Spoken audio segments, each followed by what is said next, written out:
വെച്ചാൽ ഒരു പാർട്ടി രൂപീകരിക്കണമെന്നുണ്ടെങ്കിൽ 100-ൽ കൂടുതൽ ആളുകൾ, അത് 111 അംഗങ്ങളെങ്കിലും ഏറ്റവും കുറഞ്ഞതായിട്ട് ഉണ്ടാവണം. ഈ 111 അംഗങ്ങളുടെയും അഫിഡവിറ്റ് വേണം, അവരുടെ വോട്ടേഴ്സ് ID വേണം, അതോടൊപ്പം തന്നെ ഈ വോട്ടേഴ്സ് ID നോട്ടറി അറ്റസ്റ്റ് ചെയ്യണം, 100 രൂപയുടെ സ്റ്റാമ്പ് പേപ്പർ വാങ്ങണം. സ്റ്റാമ്പ് പേപ്പർ വാങ്ങി ഇത് അഫിഡവിറ്റ് ഉണ്ടാക്കി ഇത് നോട്ടറി അറ്റസ്റ്റ് ചെയ്യുക എന്നൊക്കെ പറഞ്ഞ് വലിയൊരു ഫോർമാലിറ്റിയാണ്. അത് കൂടാണ്ട് നമ്മളൊരു പാർട്ടിക്ക് വേണ്ടി ഒരു ബയലോ ഉണ്ടാക്കണം. ഈ ബയലോ എല്ലാം ഉണ്ടാക്കിയതിന് ശേഷം നമ്മൾ മിനിറ്റ്സ് ബുക്കൊക്കെ തയ്യാറാക്കിയിട്ട് വേണം ഇത് ഡൽഹിയിൽ കൊണ്ടുപോയി നമ്മൾ കേന്ദ്ര തെരഞ്ഞെടുപ്പ് കമ്മീഷനിൽ കൊണ്ടുപോയി സബ്മിറ്റ് ചെയ്യേണ്ടത്. അതിനുശേഷം ഒരു 3 മാസത്തിനുള്ളിൽ തന്നെ കേന്ദ്ര തെരഞ്ഞെടുപ്പ് കമ്മീഷൻ നമ്മളൊരു പേര് 2-3 പേര് നിർദ്ദേശിക്കണം. ഒരുപക്ഷെ ആ പേരിൽ ഏതെങ്കിലും ഒന്ന് തെരഞ്ഞെടുപ്പ് കമ്മീഷൻ ഒരുപക്ഷെ അക്സെപ്റ്റ് ചെയ്തേക്കാം. അക്സെപ്റ്റ് ചെയ്യാതെ വന്നു കഴിഞ്ഞാൽ പുതിയ പേര് നിർദ്ദേശിക്കാൻ പറഞ്ഞുകൊണ്ട് ഒരു മെമ്മോ വരും. അതിന് പിന്നെയും ഒരു 3 മാസം എടുക്കും. നമ്മളൊരു പേര് പുതുതായിട്ട് നിർദ്ദേശിച്ച് കൊടുത്തു കഴിയുമ്പോഴത്തേക്ക് ഒരുപക്ഷെ 3 മാസം കഴിഞ്ഞ് നമ്മൾ അയക്കുന്ന സമയത്ത് വീണ്ടും അത് തിരിച്ച് വന്നേക്കാം, ഇത് അക്സെപ്റ്റ് ചെയ്യാൻ വേണ്ടി പറ്റത്തില്ല, പുതിയ പേര് നിർദ്ദേശിക്കാൻ പറഞ്ഞുകൊണ്ട്. അപ്പോൾ വീണ്ടും നമ്മൾ പുതിയ പേര് നിർദ്ദേശിക്കുമ്പോൾ ഒരുപക്ഷെ അവരത് അക്സെപ്റ്റ് ചെയ്തേക്കാം.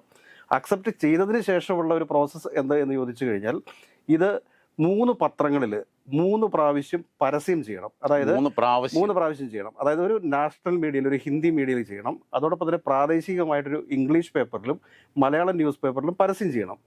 ഈ പരസ്യം ചെയ്ത് ഇത് വെബ്സൈറ്റിൽ പ്രസിദ്ധീകരിക്കണം. അത് ഇലക്ഷൻ കമ്മീഷന്റെ വെബ്സൈറ്റിൽ പ്രസിദ്ധീകരിക്കണം.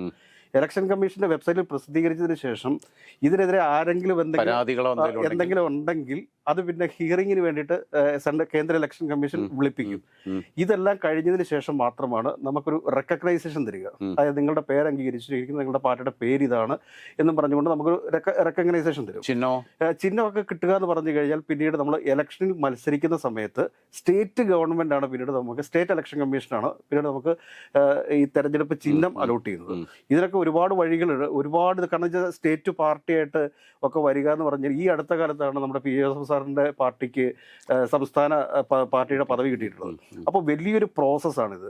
അപ്പോൾ UDF നേതാക്കന്മാർക്ക് അല്ലെങ്കിൽ കോൺഗ്രസ് നേതാക്കന്മാർക്ക് കൃത്യമായിട്ട് അറിയാം PV അൻവർ ഒരു പുതിയ പാർട്ടി രൂപീകരിച്ചുകൊണ്ട് വരാനായിട്ട് ഏറ്റവും കുറഞ്ഞ 1 വർഷമെങ്കിലും സമയമെടുക്കും. അടുത്ത നിയമസഭ സാധ്യമല്ല, കാരണം ഒരുപാട് കടമ്പകൾ കിടക്കേണ്ടതുണ്ട്. അപ്പോൾ അങ്ങനെയൊക്കെ വരുമ്പോഴത്തേക്ക് എനിക്ക് തോന്നുന്നില്ല. കാരണം PV അൻവറിനെ സംബന്ധിച്ചിട്ട് ഇപ്പോൾ പെട്ടെന്ന് തന്നെ ഒരു പാർട്ടി രൂപീകരിച്ച് ഇവിടെ കേരള രാഷ്ട്രീയത്തിൽ വരിക എന്ന് ഒരു പാർട്ടിയുടെ പേര് പ്രഖ്യാപിക്കാം. അതായത് ഒരു കടലാസ് പാർട്ടി വേണം എന്ന രീതിയിൽ ഒരു പാർട്ടിയുടെ പേര്, കടലാസ് പാർട്ടിയായിട്ട് പോലും പിന്നെ അംഗീകാരം കിട്ടുന്നില്ല. കാരണം കേരളത്തിൽ ഇപ്പോൾ ഒരുപാട് പാർട്ടികളുണ്ട്. കാരണം രജിസ്ട്രേഷനോ കാര്യങ്ങളോ ഒന്നുമില്ല, റെക്കഗ്നൈസേഷനോ ഒന്നുമില്ലാതെ വെറുതെ ഒരു പാർട്ടിയുടെ പേരൊക്കെ ഇട്ടിട്ട് ഇങ്ങനെ നടക്കുന്ന ഒരുപാട് ആളുകളുണ്ട്.